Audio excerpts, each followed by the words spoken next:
It's time now for our big interview of this afternoon. Now, branded the heroes of the high street last year after taking on 555 Thomas Cook shops, this duo, of course, need little introduction. So here to discuss the challenges of running the UK's largest independent travel agency during the pandemic and how they believe the crisis might impact the travel sector going forwards, it's John and Irene Hays. Welcome very much to John and Irene Hays, and thank you for joining us here today. Hi, Sophie. Now I have to start really with acknowledging the timing of this awful pandemic. You know, it's less than a year since you acquired 555 of Thomas Cook's shops, and now we've gone into a pandemic, which is an unprecedented challenge to the travel industry, and one that, you know, a crisis that many in travel have said that they've never seen anything like this. Talk to us about how you've managed it. How have the last few months been? And with the timing of acquiring all of those Thomas Cook shops, do you regret that decision at all? No. Do you want me to? So, obviously we acquired it on the 8th of October. We acquired a license to occupy 555 shops. And we spent a lot of time getting everybody ready. The response that we had from the staff was superb. The response that we had from the public was amazing. And we had an incredible January and February. And then obviously the first impact on the tourism industry was the Costa Rica incident in Tenerife when it went into lockdown. And pretty much after that, the business fell off the edge of a cliff, didn't it? Yeah, I went to see the Civil Aviation Authority last week in February, and with our finance director, and it was a lovely meeting, you know, because we were trading. As Irene's already said, we'd had a really good trading in January and fantastic in February, and we were ahead of plans, and everything was great. So the only kind of thing was the Tenerife incident was starting to happen, and it just didn't seem that big. Yeah. We hoped it wasn't going to be that big. Obviously, it's just got worse and worse for the whole industry worldwide, and I don't think anybody in the tourist sector has ever seen anything as bad as this ever. It's just awful. I mean, with regards to issues such as furloughing staff, I mean, you've got 5,000 staff, I think it is, and you took the decision quite early on to furlough this staff, but I know you brought back 3,000 of them, I think, in early May. Talk to us about that decision. Yeah, I think we did what I think most businesses would do. We thought we've got to save costs, and staff are the biggest part of our costs, and we did, and we made that decision. I think other companies have often reacted differently. We fairly quickly realised that we're a service industry. Looking after our customers is really, really important. Pretty quickly as a board, we decided we needed to bring them back, and we did that fast. I think it's shown, the results have shown in terms of our customer satisfaction surveys from Apprenticeships.com and people like that. And so in terms of looking after our customers, we felt it was the right thing to do, and try and save sales, and try and, by proactively contacting customers, we felt that they're much more likely to want to rebook or not cancel by positively going to customers rather than sit in a queue for days. So the majority of those staff presumably were dealing with the crisis in terms of cancelling bookings, rebooking customers. Were any of them, or are any of them now dealing with new bookings? The new booking staff come back in? Yes, over the last few weeks, we've seen really quite a comeback in terms of the number of bookings that we've had. Obviously, nowhere near the numbers that we were booking in January and February, but nevertheless, definitely green shoots, and definitely a lot of interest out there. We've tried to facilitate that by launching our peace of mind guarantee, because there's two issues that people are concerned about. First is their own personal health and safety. Yeah. The second is their financial security. So clearly, we will give them the best advice, the most current advice on the health and safety part. In relation to our peace of mind guarantee, which we launched nearly 4 weeks ago now, we categorically assure our customers that they can cancel up to 6 weeks in advance or make an amendment. We will give them 100% of whatever monies they have given us back. No else. And that has had an absolutely amazing response. I'm delighted to say yesterday we did a booking for £48,500, one booking. So wow. Yeah. So yeah, we had a dandelion and burdock last night to celebrate. and there's certainly demand there, as Irene said, and that's obviously just with our own in-house tour operator, because obviously it can only be with certain airlines, but it's great. There's real business out there. Yeah. Which destination was that? Sorry?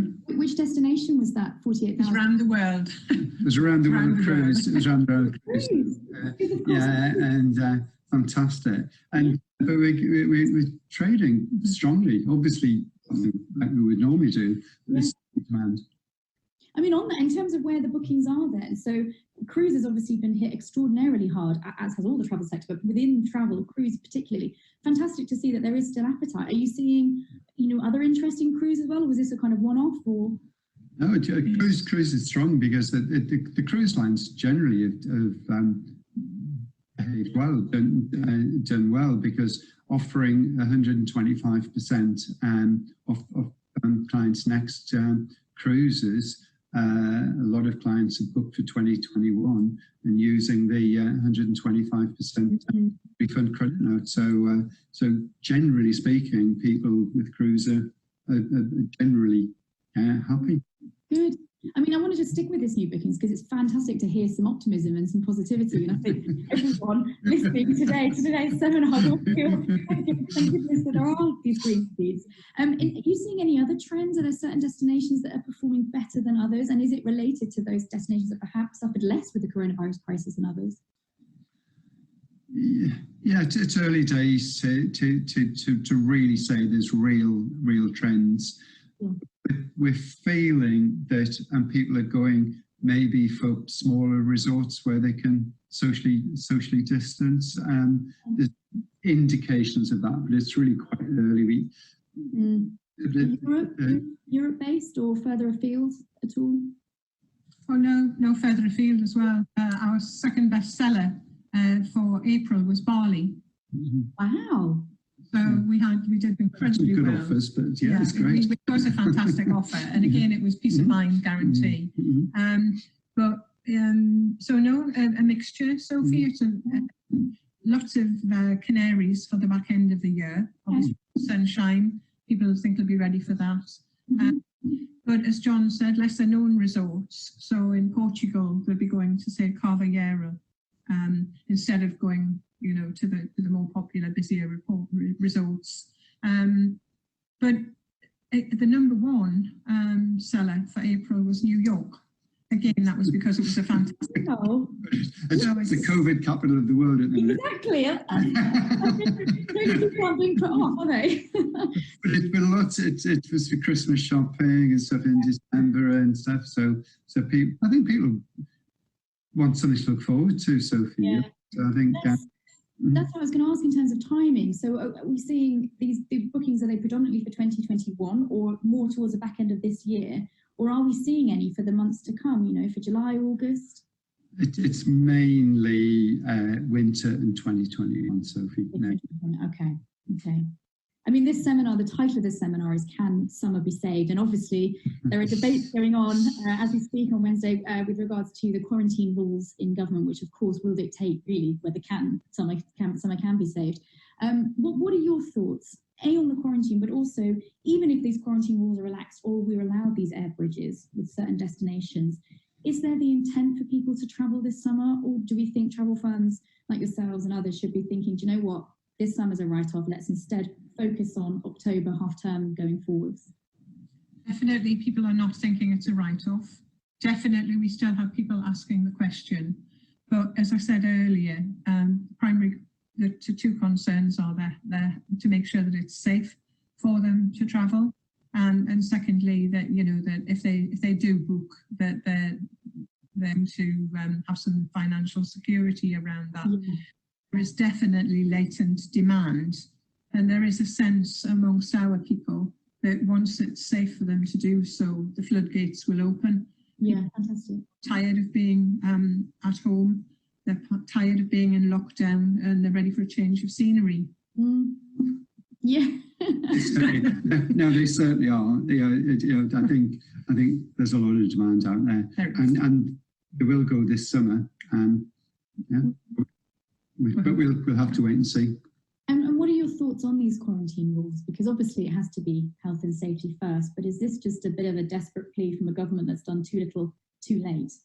Or do you think these are important rules that should be implemented and the travel industry should be championing them?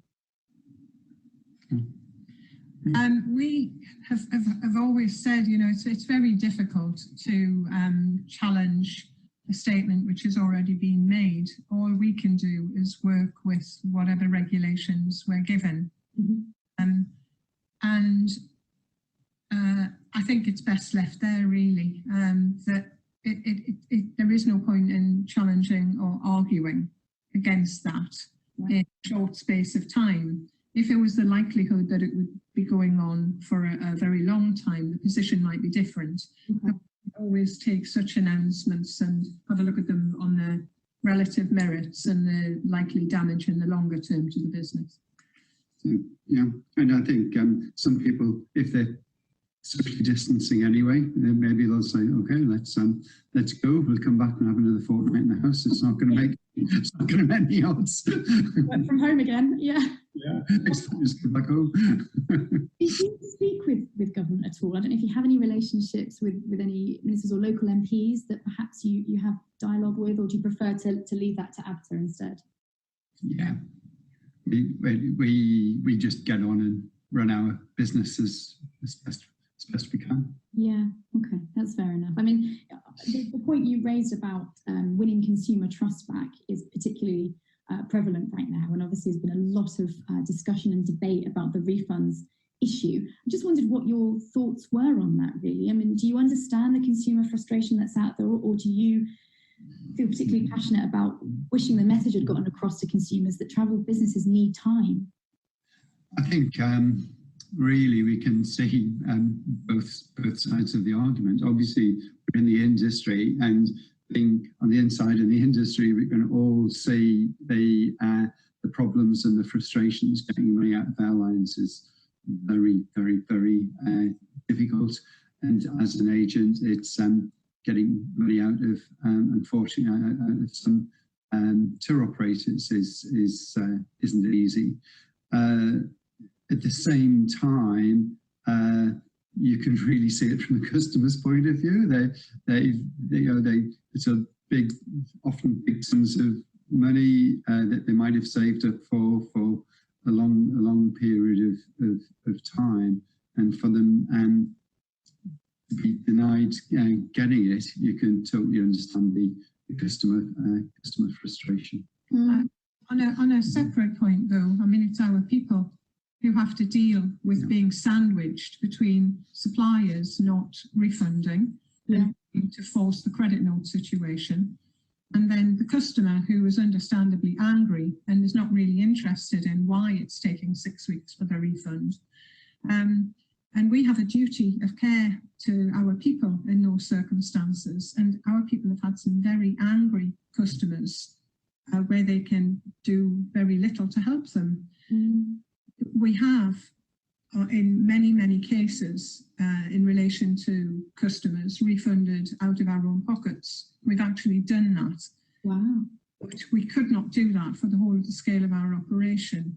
And quite frankly, it's really not sustainable for our staff to have to put up with being sandwiched in the middle. So we have recently taken some very challenging and difficult steps. Yeah, but with a good response from tour operator partners. So we're engaging in some very constructive dialogues, which I'm very pleased about. So that's good. It's difficult, really, really difficult. Yeah, you said you've had to take some difficult and challenging steps. Does that include reevaluating some of your supplier relationships? Yes, unfortunately. Yeah, I think we don't want to, we've had long-standing relationships, and we know a lot of these people personally, having been in the business for so long. But I think really we've got to look after our customers, and we've got to look after our business, and so we need to take whatever's appropriate steps. But I'm pleased to say that we are having constructive discussions with some of the worst culprits. Yeah. And is that on both the airline and tour operator side? Yeah, all of our suppliers we're talking to, and yeah, so we're talking to everyone, and yeah, I think it is what it is, but we need to maintain the dialogue, and it all can't be a one-way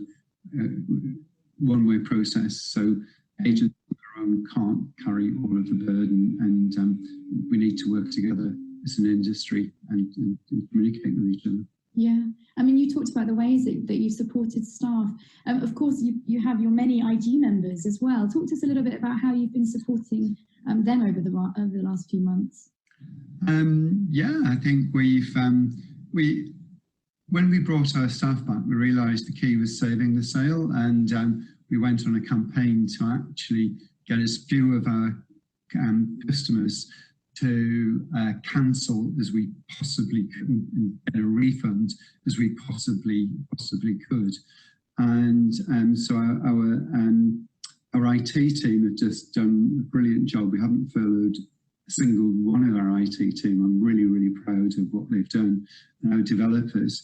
And so we said what we wanted, the operational team, the retail team, etc. We said, and they developed an app which on a daily basis updates the priority clients to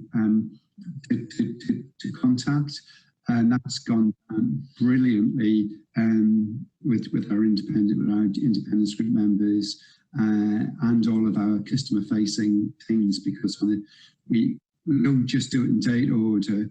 We prioritise, for example, on the top of the app, this morning's app, would have people who haven't paid balances. We're probably in September now, departures now. So once a client's got an overdue balance, they're probably top of the list. And so for us to proactively talk to the customer rather than get finance to send a threatening letter saying you haven't paid balance, we're going to cancel, it's much better for someone to put a call in saying, how do you feel?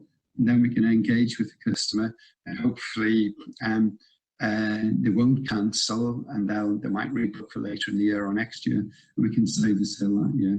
So that's gone down brilliantly. The feedback from our IG members, that's been tremendous. So clients type in their booking number and it directs them to their IG members, to your the IG members? Well, no, the IGs have got their own, they've got it directly. Yeah, they've got the apps themselves. So all of their selling staff have got the app for their branch, and they and every day it updates, and then so top of the list will be what I've just said, overdue balances, and the next ones are in date order, and then they can put notes in as to conversations with the clients, and they can click on the app and go straight through to the client portfolio and see everything on that client's portfolio and put notes on it. So it integrates throughout their whole systems. So as a tool, it's been, well, I think it's brilliant, and it's been really, we developed it because of this emergency, and it's made a massive difference to our independence group members being able to save sales. Brilliant. And of course, within your huge numbers of staff, you also have many apprentices, because you're renowned for being a huge supporter of apprentices. What's happened to the apprentices during this time? Presumably, have they been furloughed, or how have you been supporting them? Yes, the vast majority of them, not all of them, but the vast majority of them have been furloughed. But we did ask if we could continue to do training, and we've been doing training virtually. They've all had assignments to do. They've all had programmed work. And next week is the last date for submission for the July full term assessment of apprenticeships. So for the apprentices that we have, we'll see how many we can get through. Clearly, a lot of them are impacted by their own circumstances, their family circumstances. Some of them don't have the facility, the technology to do the work at home.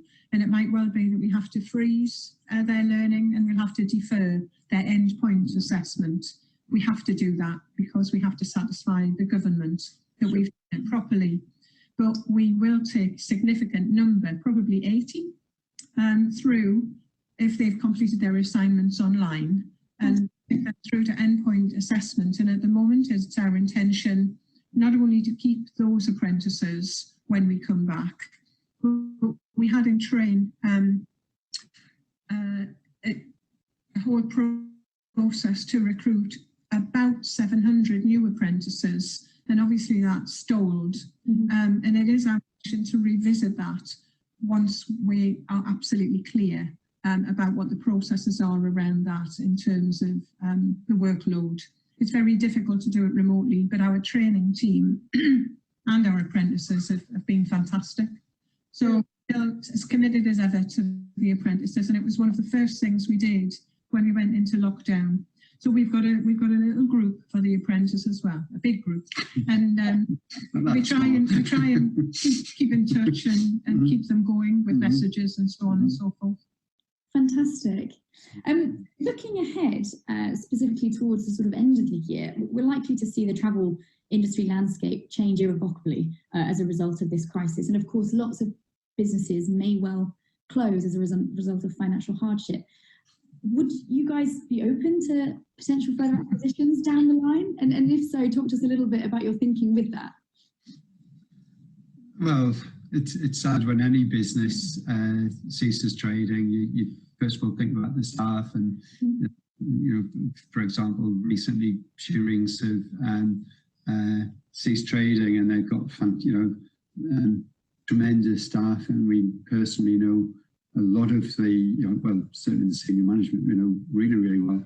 So it's a tragedy. You hope someone, shearings isn't of interest to us, by the way, but but you hope someone is going to see the long-term value of a company like shearings and hope maybe buy it out of administration. And that would be a fantastic result for the shearings staff. So, but definitely not Hays. Definitely not Hays. Categorically not Hays. But would it be something that you might consider? Not necessarily just retail, but would you look potentially at other tour operations? You've obviously got your own tour operator product, but we always have. I mean, I think we've grown over the 40 years organically by opening in new places, but also acquisitively. If the opportunity is right, we still have a look at those. Yeah. Watch this space potentially for later on in the year. Just looking at the reopening plan of shops, June 15th is coming up particularly fast. I know that a lot of agencies have said that actually they're not quite ready to open yet. There's a lot to get in place to have for businesses to feel comfortable opening. What are your thoughts on that? Will we see lots of Hays branches opening on the 15th of June, or are you going to be waiting a little bit longer for that? No, we've been discussing it for a long time, and again, it's really important that our folk and our customers feel safe. I've already mentioned that we're doing lots and lots of bookings with our 3,000 people who are working from home, and that's working incredibly well. So we are in no rush to open on the 15th of June, not least because of the uncertainty around such things as childcare and return to school, but a number of other factors as well. We don't know yet about the appetite for people to return into retail environments, even with social distancing. So we have got some steps in place to make sure that we are ready to go. So if the business came back very quickly, we've got contingency plans for that. Okay. We are, for example, in a longer period of time before recovery, we have plans for that. So all the plans are in place and we're comfortable with all of that. But we just need to pay attention to our staff, their ability to return to work, how comfortable our customers will be, and all of those factors we're reviewing on not every single day, but just every other day. Yeah. When you say the plans are in place, do you mean in terms of the store layouts and having the plastic screening and the social distancing measures? Is that what you mean? Yeah, for all of the shops. So we've got the floor plans, and in terms of social distancing, we're comfortable that if we wanted to ramp it up quickly, we could ramp it up quickly. At the moment, that's not where we are. Okay. Has that been quite a significant cost to get the businesses ready? Because you have to buy all those plastic screenings and then potentially move out some desks. So actually that could cost the business if you can't have all the staff in. Yeah, we don't. We wouldn't move desks. We would just socially distance to make sure that people were far enough away from each other. Okay. I mean, physically reconfigure the branches. You said it's been working particularly well. You know, you've still got all of these people at home. Is that the way that people are booking? Do you think that that might change perhaps forever going forwards, and that retail may not have the same impact that it once did? I don't know if your staff have been using Zoom calls or phone calls or how. Yeah, we do. Yeah. So we've been piloting any platform really. We work on whatever platform the customer wants to work on. And we have had some success, but it's still very small numbers for that, Sophie, very small. Yeah, we've been trying that, and overall it's working well, I think. We're happy how well we're doing working from home, and how soon and how big the return to the high street is, we genuinely don't know. We're obviously monitoring things very, very carefully, though. Are you still dedicated to retail, though? Do you still think you're still as committed to your retail shops? Yeah, very excited. I mean, I'm continuing to sign off the new rents as we work our way through the license period, and just had a report yesterday on the number of new signs that are going up. And we were well on the way to that, but it has stalled. So it's good to know that our production company are back producing the signs, and they're going up as we speak. But we're very much looking forward to it. I mean, January and February are very exciting for us, really, really. And the staff, albeit they have some reservations about going back to work, they're just really keen to get back and selling holidays, aren't they? We all are. We all? Just to clarify, there's no plans to close any shops as a result of the COVID-19 crisis. Well, we have gone back to some landlords in view of the current circumstances, and we would never say never. Sure. Because it's constantly changing circumstances, aren't they? Really. Negotiate leases. We just have a look at it. But we were doing that. Obviously, we were doing it in a more planful way in January, February, and March. But we'll just pick that up and see what happens for the rest of the year, and take the same sort of decisions that we have from the outset. Okay. And lastly, there's just a point I wanted to ask you your thoughts on, because there's been a lot of speculation about holiday prices.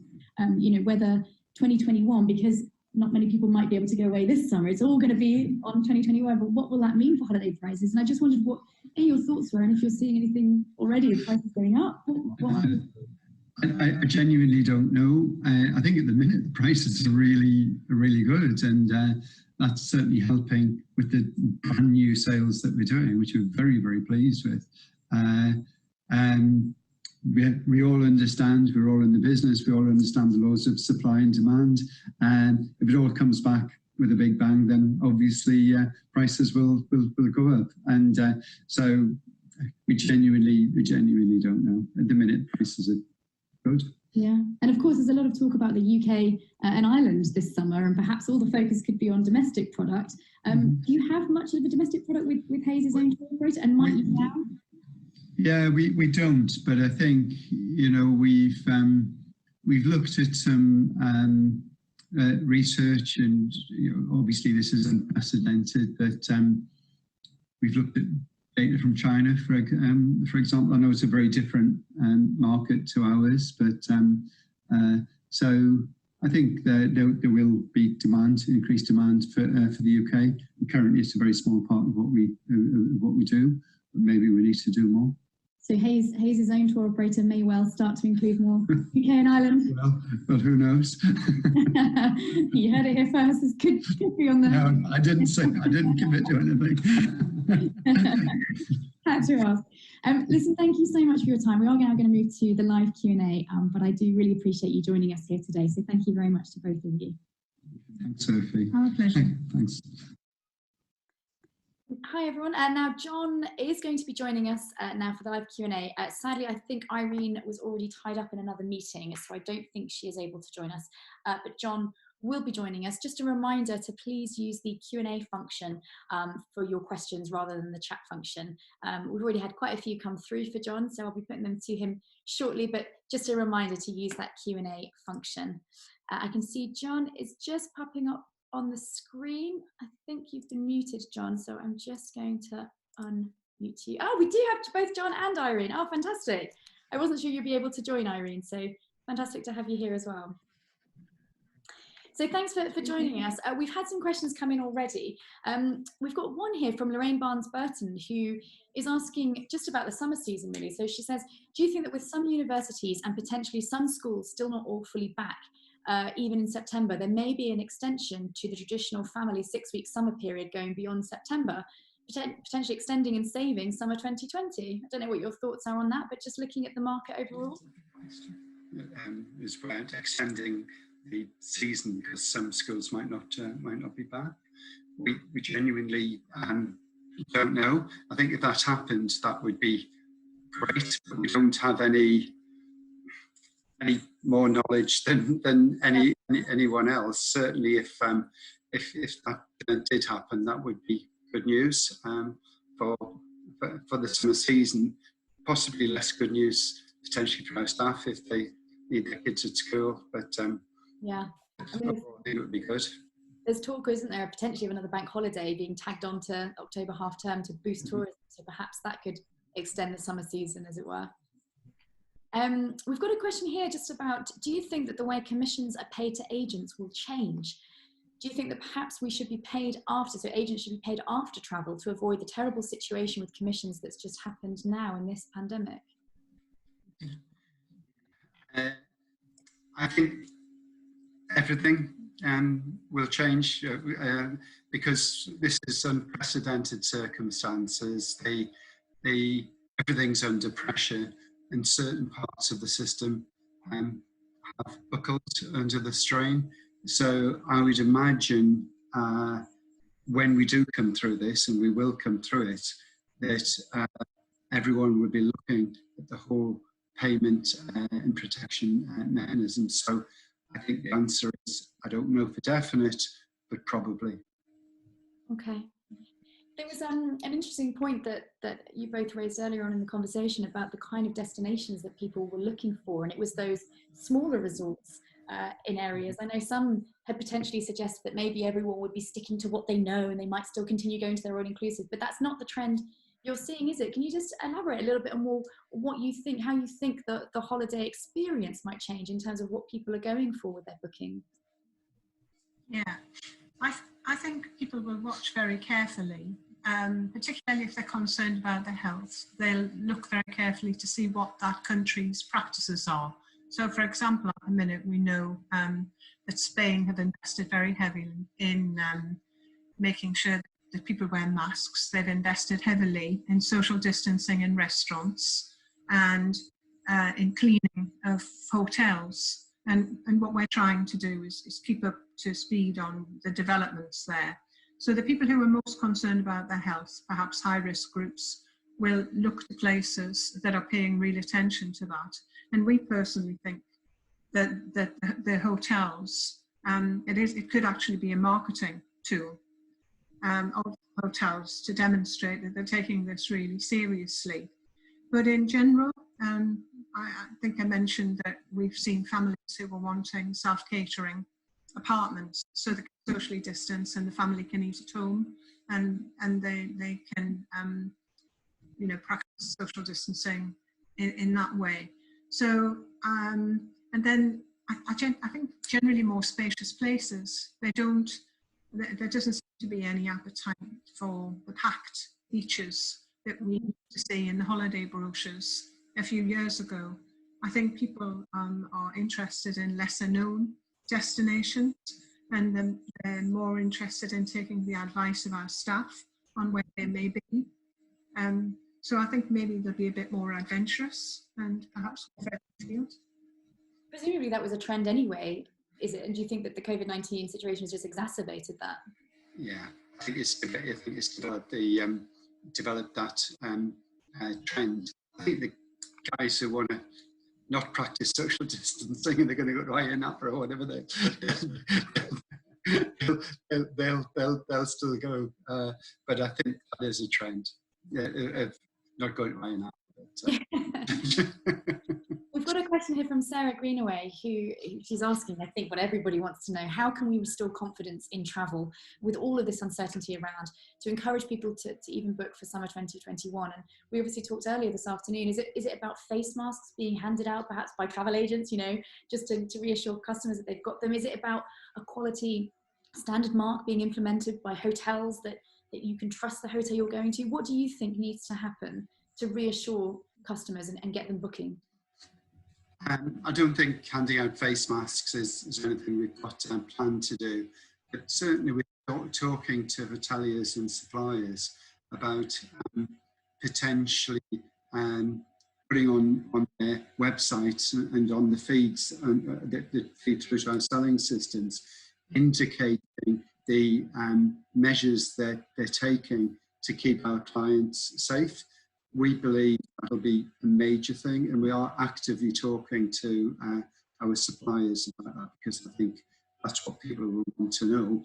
And clearly, our staff can't know every single hotel in the world what they're doing.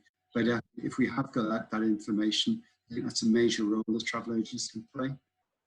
And that leads actually into this next question here, where they're saying, do you think that clients will be asking then specifically about the health and safety of a hotel rather than its layout or its proximity to the beach? That's going to be the key question, is it?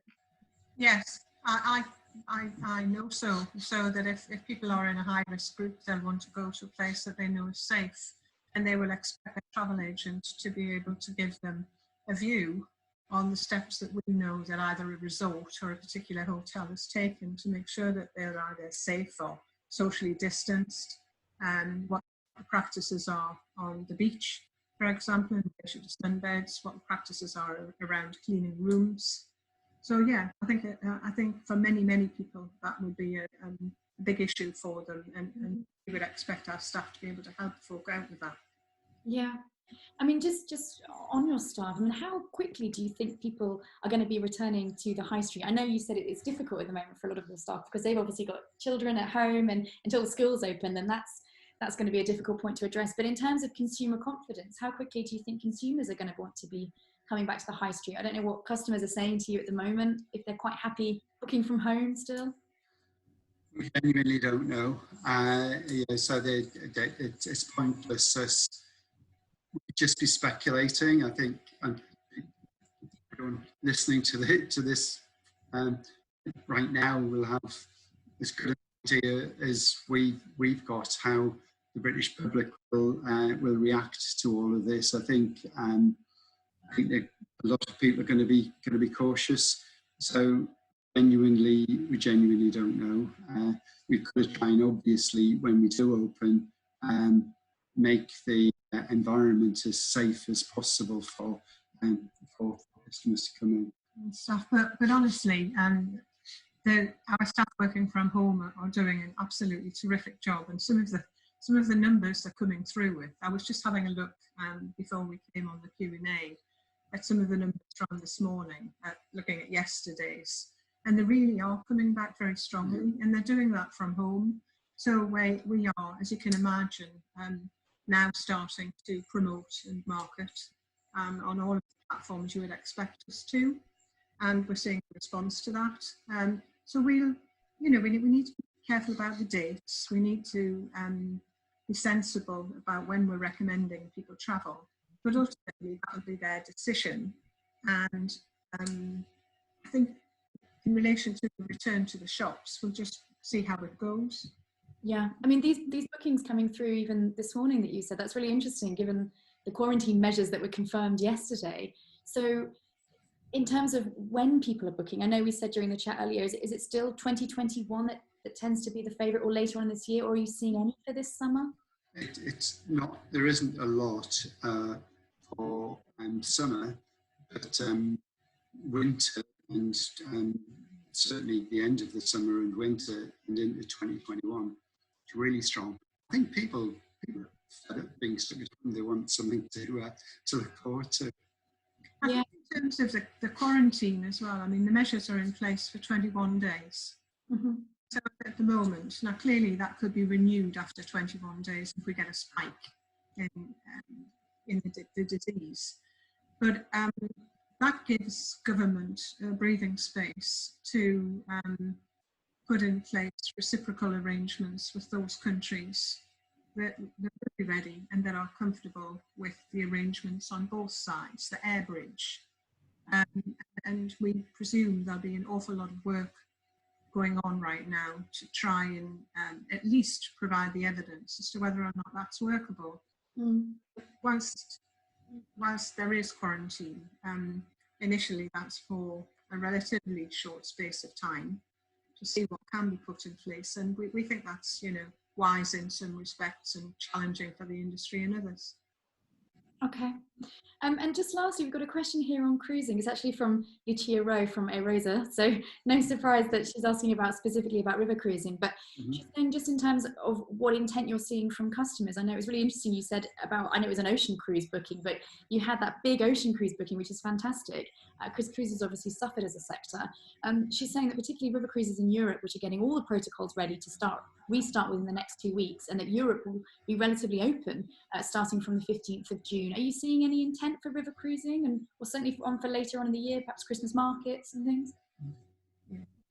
They're not coming through in the top 10, so our visibility of how many are coming in. I think that that there's an appetite across the board, though. But I don't know if you've got anything for that.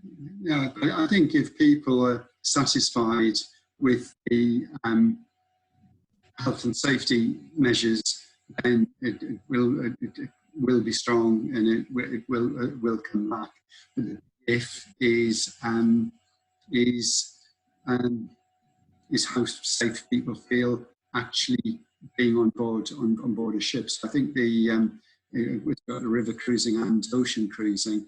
The big thing is, what can they do to really reassure the clientele? And on average for river cruising, it tends to be an older clientele. So really getting that reassurance message that it is safe is the big key thing that will drive how well it is. So that will need to be key in all of the messaging and marketing for clients, particularly perhaps. Brilliant. Thank you so much, Don and Irene. I'm conscious of time, so we are going to have to move on, but I really appreciate you giving up the time to talk to us this afternoon. So thank you. Thank you. Thank you.